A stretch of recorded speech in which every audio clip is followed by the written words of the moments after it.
Sobat Maestro, sesaat lagi Anda akan bersama-sama mengikuti pengajaran firman Allah yang disampaikan oleh hambanya Pastor Dorcas Daud dari Gereja Hope ACC. Selamat mendengarkan.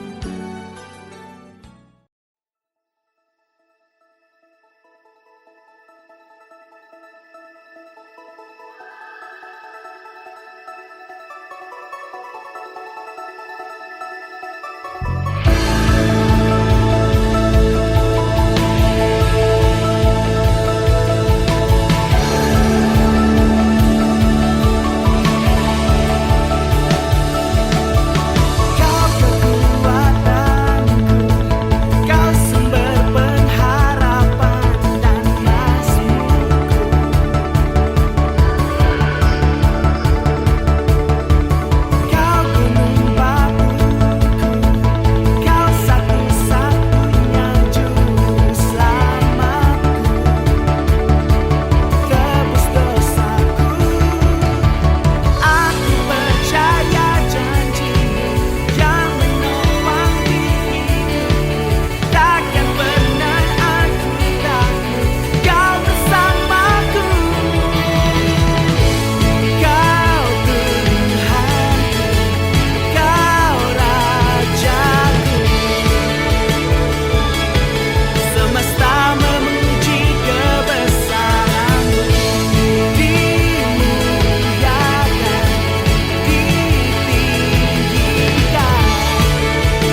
Shalom, Anda akan mendengarkan program Kuasa dalam Firman-Nya yang disampaikan oleh Pastor Dorcas Daud dari Hope ACC dan Dorcas Ministries.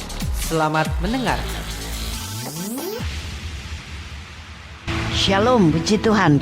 Dan kita tetap diberi kesempatan oleh Tuhan untuk mendapatkan kunci-kunci kehidupan yang sesuai dengan firman-Nya. Dan kita percaya bahwa keadaan dan kondisi apapun dalam kehidupan kita, ingat baik-baik bahwa rencana Allah itu selalu rencana yang mendatangkan damai sejahtera, bukan rancangan malapetaka. Jadi dalam menjalani kehidupan ini, kita sudah harus mempersiapkan iman seperti itu, sehingga kita tidak gampang menjalani kehidupan, tidak lekas bingung, tidak cepat berputus asa, dan kita punya iman yang berkualitas, iman yang sehat, iman yang tangguh. Mari kita berdoa terlebih dahulu. Bapa Surgawi, sungguh kami bersyukur bahwa kami diberi kesempatan untuk terus belajar mengenal Engkau dengan baik dan belajar kunci-kunci kehidupan melalui kebenaran firman-Mu. Kami membuka hati selebar-lebarnya, hati yang menjadi tanah yang gembur untuk setiap taburan benih firman Allah. Dia bertumbuh, berakar, berbuah, dan memanifestasi dalam kehidupan kami, sehingga kehidupan kami adalah kehidupan yang sesuai dengan apa yang direncanakan oleh Bapa Surgawi. Dalam nama Tuhan Yesus Kristus kami berdoa. Haleluya, amin. Ya, mengapa saya katakan bahwa dalam kehidupan ini memang kita akan selalu menghadapi masalah, tapi kita harus menjalani kehidupan ini. Walaupun masalah belum terjadi, kita sudah harus siap dengan iman yang berkualitas, iman yang sehat. Dan dasar paling sederhana tapi itu mendatangkan iman yang luar biasa adalah bahwa kekristenan itu Immanuel. Apa artinya Immanuel? Tuhan beserta kita. Jadi itu sebabnya ketika menghadapi masalah, kita tak perlu menjadi gentar, tak perlu menjadi takut, tak perlu berputus asa, tak perlu gamang, tak perlu bingung, tidak perlu stres, tidak perlu frustrasi. Toh masalah itu memang akan dihadapi oleh setiap kita, dan itu memang harus dihadapi, tapi bukan dihadapi dengan ketakutan, kekhawatiran, kecemasan, atau kita angkat tangan dan lari dari masalah. Mari kita hadapi bersama-sama Yesus, karena Dia adalah Immanuel, Tuhan yang menyertai kita sampai selama-lamanya. Tuhan yang begitu setia dan begitu bersimpati, tahu kondisi dan keadaan kita. Bahkan Tuhan yang telah berkorban untuk kita semuanya, supaya apa yang disediakan Allah bagi kita, hal-hal yang baik, karena memang hal yang baik itu datangnya daripada Allah, semuanya bisa terjadi dalam hidup kita. Dan Yesus memberikan dirinya untuk supaya hal itu bisa terjadi kepada kita. Dan salah satu caranya Dia menyertai kita di mana saja, kapan saja, dalam kondisi apapun, sampai kapanpun Tuhan beserta kita. Nah, jadi ingat baik-baik bahwa kekristenan adalah Immanuel. So, tidak perlu khawatir dan cemas, tidak perlu gentar. Iman kita jangan berpatokan kepada kekuatan sendiri atau kekuatan manusia atau kepada hal dunia, tapi kepada Tuhan. Tuhan yang telah menjamin hidup kita, bahkan Dia menjanjikan kita lebih daripada seorang pemenang. Apalagi yang perlu ditakutkan? Saya melatih iman saya bahwa selama iman saya tetap melekat, merekat dan percaya penuh kepada Tuhan, tidak ada yang membuat saya gentar dan takut. Karena Tuhan selalu merencanakan yang baik untuk kita semuanya. Nah, jadi karena kekristenan Immanuel, maka setiap hari kita bisa jalani walaupun masih ada problem, tetap dengan bersukacita, tetap dengan hidup yang bersemangat, tetap dengan pengharapan yang tak pernah pudar, tetap memandang hidup ini dan hari depan itu dengan iman yang optimis. Bukan dari kacamata dunia, cara memandang dunia yang serba takut, yang serba terbatas, tapi sekarang memakai cara pandang iman, dan iman yang sehat. Nah, Dalam Mazmur 25 ayat 14 kita akan membacanya. Tuhan bergaul karib dengan orang yang takut akan Dia, dan perjanjiannya diberitahukannya kepada mereka.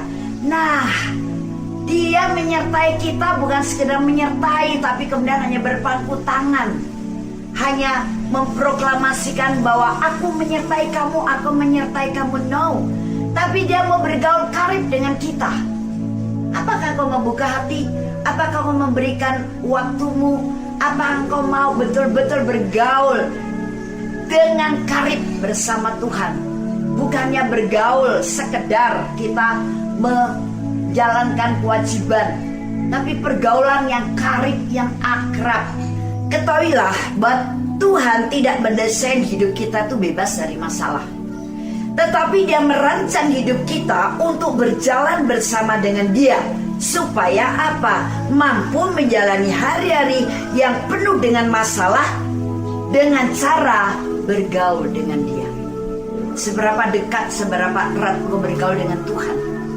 Apa engkau percaya bahwa engkau punya Tuhan, tapi hanya engkau hubungi secara kewajiban, secara dogma, doktrin, secara kebiasaan saja, bukan sebuah pergaulan hidup?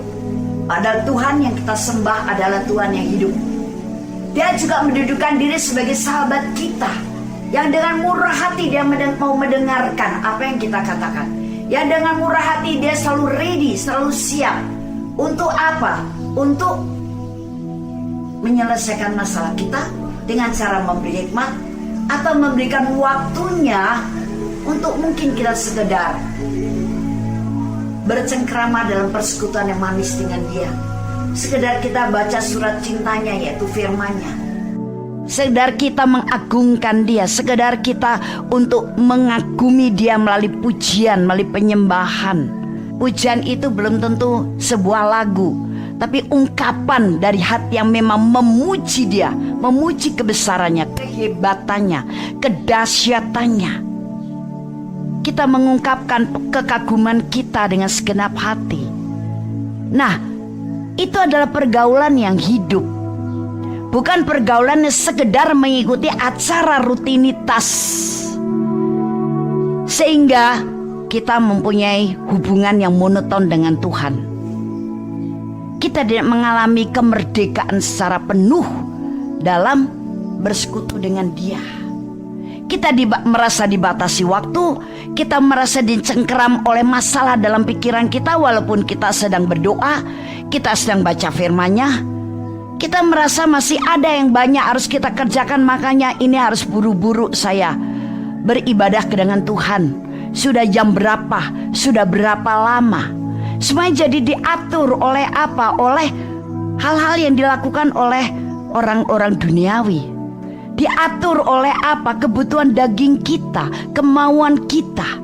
Nah, ini tidak menunjukkan sebuah pergaulan yang aktif, pergaulan yang hidup, pergaulan yang erat dengan Tuhan. Kalau kita betul-betul bergaul erat dengan Tuhan, wow, waktu tanpa batas, di mana saja kita bisa langsung berhubungan dengan Tuhan. Kita bisa langsung ngobrol dengan Dia. Kita bisa menangkap isi hatinya, menangkap arahan-arahannya, menangkap hikmatnya, menangkap jalan keluar, menangkap jawaban daripada Tuhan untuk masalah kita atau tuntunannya untuk kehidupan kita dan sebagainya. Wow, ini sebenarnya sangat-sangat luar biasa. Jadi, kalau kekristenan itu adalah Immanuel, artinya kehidupan kita bukan dibebaskan dari masalah, tapi kalau masalah itu terjadi, Tuhan ingin kita tetap bersama dengan Dia dengan cara bergaulah dengan Tuhan. Iman kita akan menjadi disanggupkan menghadapi masalah itu. Pikiran kita akan dijernihkan sehingga bisa menangkap hikmat Tuhan. Jiwa kita bisa tenang, ditenangkan dalam damai sejahtera dan bisa bersuka cita. Karena apa? Karena kita punya fondasi yang kuat melalui pergaulan secara pribadi dengan Tuhan. Bergaul karib dari hari-hari yang kita jalanin ini bersama dengan Tuhan. Hidup ini tidak ada yang bebas dari masalah. Tapi ingat, ini menjadi dasar iman kita bahwa apapun yang terjadi, kekristenan itu adalah Immanuel, yaitu Tuhan beserta kita. Dan bagaimana kita dalam menghadapi masalah supaya tetap tangguh dan kuat, tetap bersemangat dan punya iman yang optimis, yaitu dengan bergaul karib dengan Allah. Kita harus mengenal bahwa ada dua macam kelompok orang di dunia ini, yaitu orang benar dan orang fasik. Siapa orang benar? Orang benar adalah orang yang sudah percaya kepada Yesus, karena ketika dia mengaku Yesus sebagai Tuhan dan Juru Selamat pribadinya, meminta ampun untuk segala dosanya, kemudian dia dilahirkan baru dari Roh Kudus, dia menjadi manusia ciptaan baru di hadapan Allah Bapa, maka dia dibenarkan oleh imannya kepada Yesus di hadapan Allah Bapa. Jadi saudara dan saya itu adalah orang yang sudah dibenarkan. Nah, bagaimana orang benar dalam menghadapi masalah? Orang benar dalam menghadapi masalah harus dengan cara-cara yang elegan. Cara elegan adalah cara-cara yang mulia. Cara-cara yang mulia adalah cara-cara yang kita lakukan itu sesuai dengan petunjuk firman, sesuai dengan apa yang dikatakan firman, bukan apa yang dikatakan oleh orang dunia, bukan pendapat manusia, tapi sesuai dengan pimpinan Roh Kudus dan firman-Nya. Tidak mengandalkan kekuatannya sendiri, tidak mengandalkan manusia juga, tapi dia akan mengandalkan Tuhan. Dia akan menghadapi masalah bersama Tuhan, dan inilah hasilnya, menang. Inilah hasil akhir daripada orang benar, di mana kalau menghadapi masalah dia bersama dengan Tuhan, dia akan menang. Selama ini ketika kita menghadapi masalah, kita menghadapi bersama siapa? Bersama dengan masalah kita sampai kita bergumul dan bergumul tidak ada habis-habisnya, sampai kita stres. Kita kemudian hanya terus terbelenggu oleh masalah itu, atau kita mengandalkan manusia, kekuatan sendiri. Kalau kita mengandalkan Tuhan, maka kekuatan Tuhan itu akan memampukan kita. Bukan hanya kuat menghadapi masalah, tapi juga bisa selesai menghadapi masalah, dan inilah ujungnya, menang. Bukankah itu yang kita mau? Bukankah itu yang kita butuhkan, kemenangan?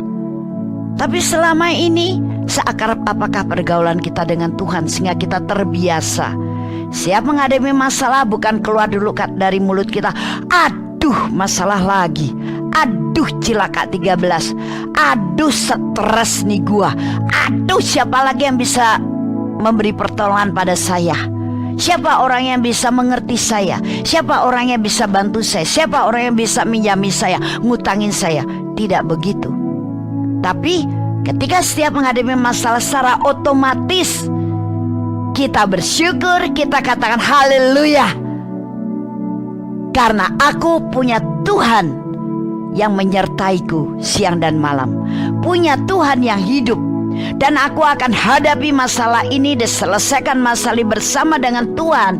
Dia akan memberikan roh hikmatnya ketika saya minta roh hikmat kepada Dia untuk bagaimana saya bisa melihat jalan keluar dalam menghadapi masalah ini, untuk mendapatkan urapan sukacitanya, supaya saya tetap bersukacita menghadapi masalah ini. Sehingga roh stres, roh frustrasi, roh putus asa, mereka akan stres sendiri, mereka akan frustrasi sendiri. Bukan kita yang stres dan frustrasi, tapi roh-roh itu. Sedangkan kita tetap tangguh, kuat, bersukacita, tetap memancarkan kemuliaan Tuhan di wajah kita, tetap bisa tersenyum, tetap bisa membawa damai di mana kita berada, tetap kita bisa menularkan sukacita surgawi kepada orang lain, tetap kita tangguh dan kuat. Itu intinya. Nah, ini adalah orang benar. Sekarang bagaimana orang fasik? Siapakah yang dimaksud orang fasik? Orang fasik itu orang yang menyimpang dari firman Tuhan.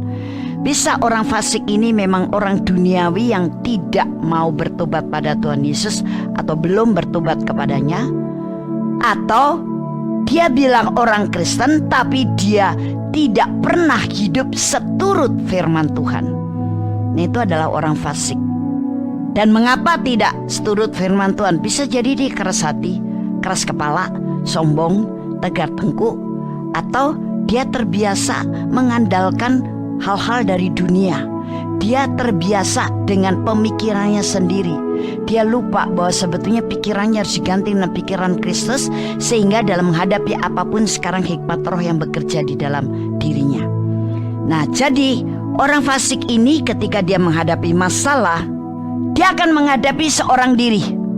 Tentu cari cara, putar otak dengan kemampuannya. Bagaimana aku bisa mengatasi masalah ini? Bagaimana aku bisa keluar dari masalah ini? Bagaimana aku bisa selesai dengan masalah ini? Bagaimana aku bisa menang dari masalah ini? Kelar. Aku mau cepat-cepat selesai. Aku mau cepat-cepat menang. Hanya maunya selesai, menang. Tapi dia lupa bahwa kunci atau senjata yang paling penting itu harus dipergunakan, yaitu apa? Mengerjakan bersama dengan Tuhan, memohon hikmatnya untuk melihat pimpinan Tuhan, mengandalkan Dia, bukan mengandalkan diri sendiri dan mengandalkan dunia. Nah, sehingga ketika dia menghadapi masalah itu dengan kekuatan sendiri, dia merasa mampu, merasa hebat, atau dia mengandalkan orang lain, manusia, apa yang terjadi? Gagal. Sangat bertolak belakang hasil akhir daripada orang benar dan orang fasik ketika menghadapi masalah. Orang benar menang, orang fasik gagal. Bukankah ini menyedihkan? Makanya bertobatlah dari kefasikan hidup. Baik yang belum dalam Yesus, apalagi yang sudah berkata bahwa saya orang Kristen. Masih banyak orang-orang Kristen di gereja Tuhan juga yang fasik-fasik. Nah, bertobatlah.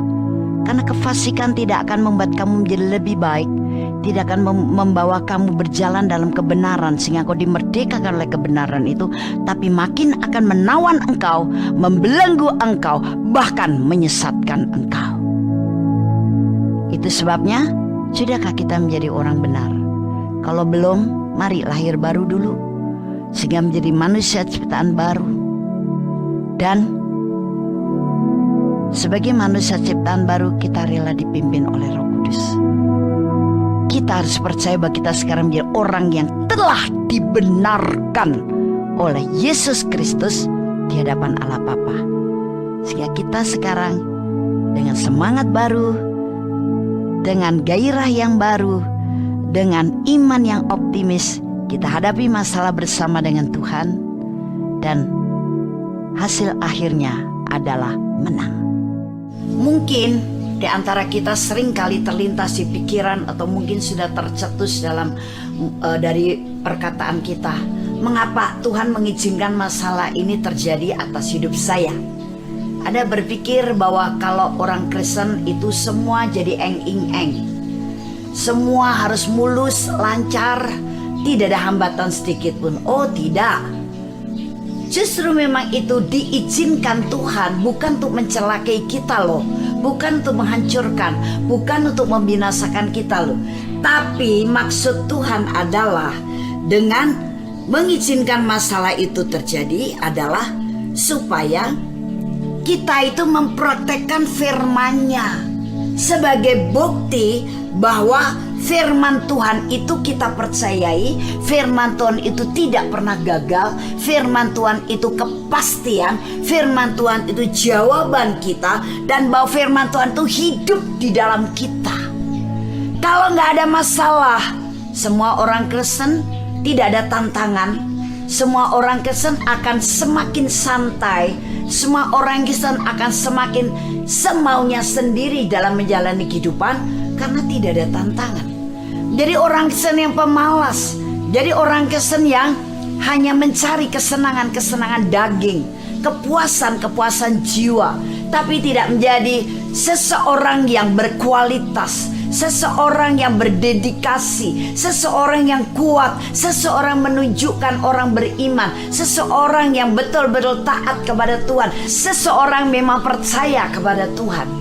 Saat menghadapi masalah, jangan engkau kemudian ribut sendiri, engkau kemudian galau sendiri, engkau kemudian cari-cari siapa yang selayaknya disalahkan. Justru ketika menghadapi masalah seperti inilah saatnya kita memperhatikan firman. Sebab kalau tidak, barangkali firman yang pernah kita baca, pernah kita dengar, pernah jadi rema, akan hilang begitu saja dari pikiran kita. Kita bisa melupakan firman itu, dan kita bisa menyimpang dari firman itu. Yakobus pasal 1 ayat 22 sampai dengan 25, demikian bunyinya. Tetapi hendaklah kamu menjadi pelaku firman, dan bukan hanya pendengar saja. Sebab jika tidak demikian, kamu menipu dirimu sendiri. Sebab jika seorang hanya mendengar firman saja dan tidak melakukannya, ia adalah seumpama seorang yang sedang mengamat-amati mukanya yang sebenarnya di depan cermin. Nah, jadi kalau kita hanya menerima firman saja, tidak melakukan firman, kita tuh sedang menipu diri sendiri. Makanya Allah masih punya belas kasihan kepada kita, tentu saja. Masih memberikan waktu kepada kita. Nah, supaya kamu tidak melupakan firmanku, supaya kamu tidak meninggalkan firmanku, supaya kamu begitu percaya kalau firmanku itu tak pernah gagal, supaya imanmu itu tambah tangguh, tambah sehat. Sekarang aku izinkan masalah ini terjadi. Yuk praktekkan firman tentang masalahmu ini. Itu justru adalah kebaikan Tuhan. Dan jangan takut, Dia tidak akan membiarkan pencobaan yang terjadi dalam hidup kita melebihi kekuatan kita.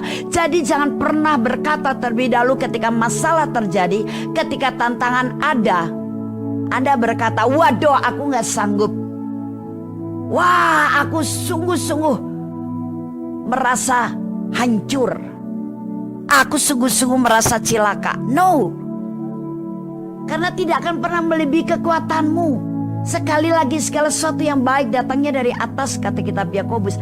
Artinya semuanya itu demi kebaikan kita. Semua itu tujuannya untuk hal yang baik bagi siapa kita sendiri.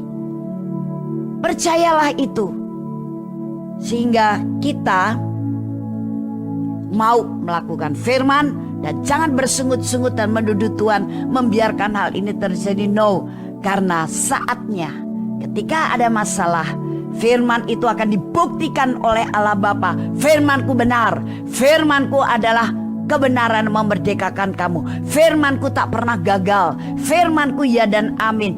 Firmanku adalah janji yang tidak pernah saya batalkan. Dan rencanaku adalah rencana yang baik untuk kamu. Jangan menjadi orang yang menipu diri sendiri. Dengan cara apa? Hadapi setiap segi kehidupanmu dengan firman yang ada. Apa yang terjadi? Senjata kita, pedang roh kita adalah firman untuk membabat habis semua masalah dan problem itu sesuai dengan apa yang dikatakan firman. Kita tidak perlu kecil hati, sebab Yesus menjadi penebus bagi kita, lengkap dan sempurna. Nah, mengapa Tuhan izinkan masalah itu terjadi dalam hidup kita? Mengapa Tuhan gak larang saja masalah itu atau hentikan masalah itu? Semuanya dalam rencana Tuhan yang pasti rencana yang baik kok buat kita. Jangan pernah takut untuk Tuhan itu akan menghancurkan hidup kita. Nah, sebetulnya Allah mengizinkan masalah itu terjadi adalah supaya kita melalui masalah itu belajar mengoreksi diri. Karena apa? Tuhan memberi kesempatan kepada kita untuk berubah. Berubah seperti apa? Berubah semakin baik, menjadi lebih baik, sangat baik, amat sangat baik, dan menjadi luar biasa baiknya sampai menjadi sempurna. Bahkan firman mengatakan sampai seperti Yesus. Jadi setiap masalah itu juga jadi pembelajaran untuk kita. Apa yang kurang dari kita sehingga masalah ini terjadi? Apa yang kelebihan dari kita sehingga masalah ini terjadi? Atau apa kekeliruan kita? Atau apa hal yang ceroboh dari hidup kita? Semuanya itu mari kita merendahkan hati untuk apa? Dikoreksi oleh masalah itu. Dan ketika dikoreksi, kita akan dibimbing, dimampukan oleh Roh Kudus mengalami perubahan demi perubahan, sehingga bukan intimidasi daripada setan dan iblis, tapi adalah teguran lembut dari Roh Kudus dengan kemampuan Roh Kudus untuk membuat kita bisa berubah. Berubah seperti apa? Seperti apa yang dikehendakinya. Dalam Roma pasal 12 ayat yang kedua dikatakan, janganlah kamu menjadi serupa dengan dunia ini, tetapi berubahlah oleh pembaruan budimu, sehingga kamu dapat membedakan manakah kehendak Allah, apa yang baik, yang berkenan kepada Allah, dan yang sempurna. Nah, supaya kita sekarang tidak menjadi serupa dengan dunia ini, kita harus menjadi bintang yang bersinar. Kita harus menjadi garam yang mengasinkan dunia dari pembusukan. Kita harus menjadi terang benderang, bukan terang yang ada bintik-bintik hitamnya atau terang yang temaram, tapi terang yang bersinar. Nah, itu sebabnya jadikan setiap masalah, problem adalah satu pelajaran buat kita menjadi lebih baik, naik satu tingkat, naik lagi ke tingkat lebih tinggi, naik lagi ke tingkat lebih tinggi. Dan disitulah kita akan mengalami perubahan yang luar biasa. Kita mengalami pembaruan dalam pikiran, sehingga kita bukan lagi berpikiran dunia, tapi berpikiran Kristus, yang akhirnya kita menjadi jawaban bagi dunia, karena kita punya pemikiran yang benar, pemikiran Kristus, pemikiran diurapi, dan yang tersimpan di dalam kita semua adalah jawaban-jawaban yang tepat. Nah, itu yang Tuhan inginkan. Kita harus berbeda dengan orang dunia, sehingga kita mengenal Dia dengan tepat, dan kita tahu kehendaknya, kehendak yang baik buat kita, kehendak yang berkenan bagi kita, dan kehendak yang sempurna, sehingga kita tidak salah langkah, tidak salah ambil putusan, dan kita bukan menjadi orang fasik. Jadi ketika saya rangkum 4 minggu ini, yang pertama adalah bagaimana menghadapi masalah. Kita harus punya pergaulan karib dengan Tuhan. Itu yang pertama.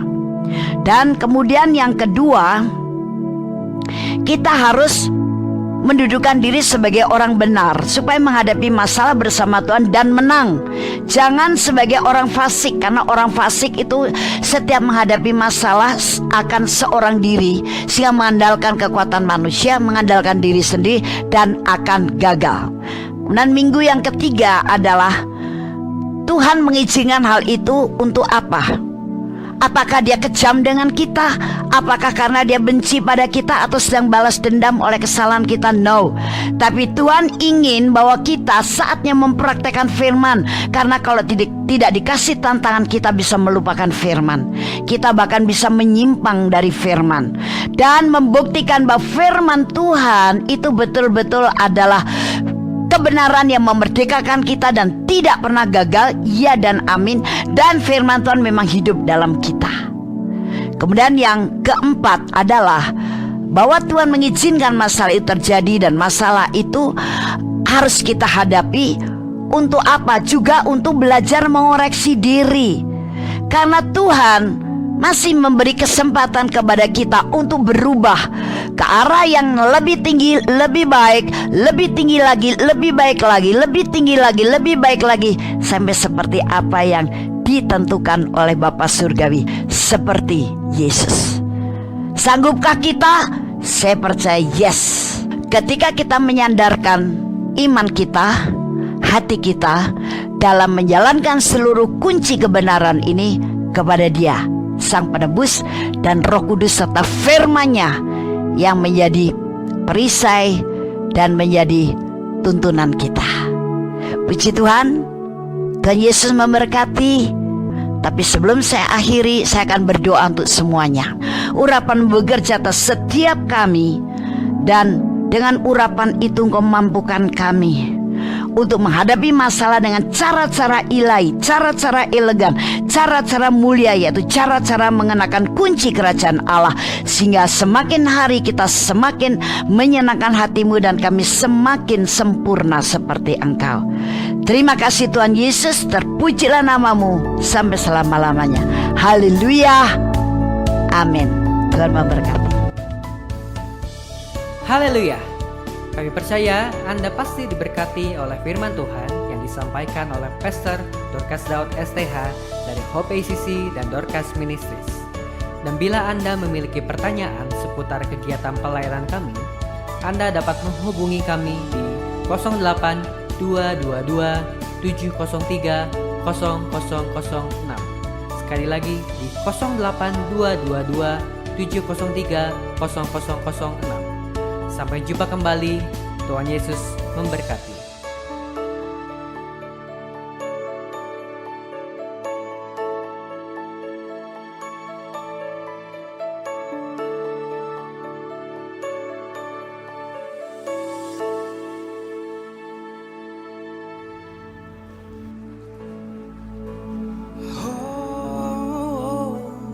God, you are my shepherd. Cover me with your hands. You warm my heart with your love.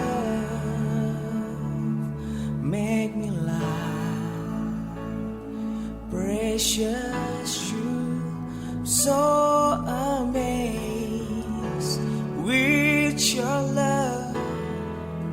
Save my soul.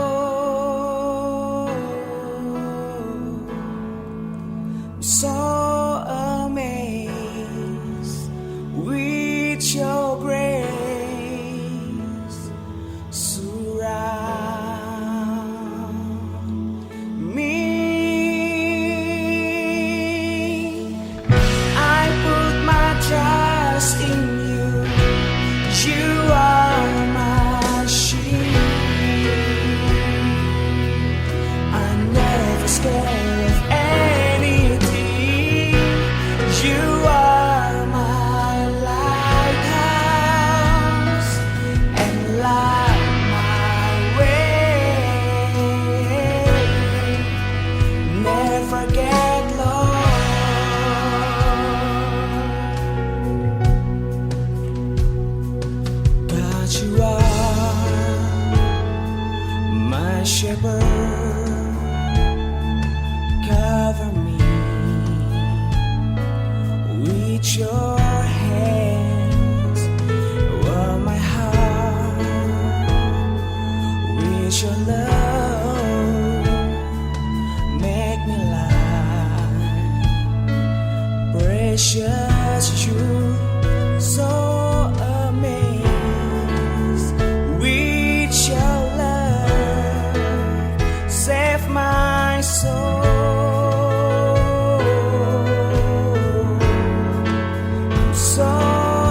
Demikianlah firman Tuhan yang berkuasa telah kita dengar bersama-sama.